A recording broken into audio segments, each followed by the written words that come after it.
Tanga nilikuwa kuza mwali ni wazimu wangu nishiko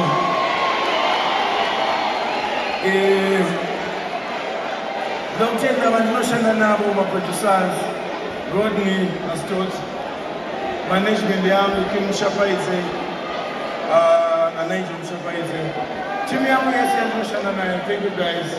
Jimmy mwenda basa rambira shenda kumbe tinombosvika kumba usiku pane vatinomuza kuti vambodzisa sadza ndangotenda mudzimai wangu nekushingirira totakwatakwazisana nemasambamire kokadinimufu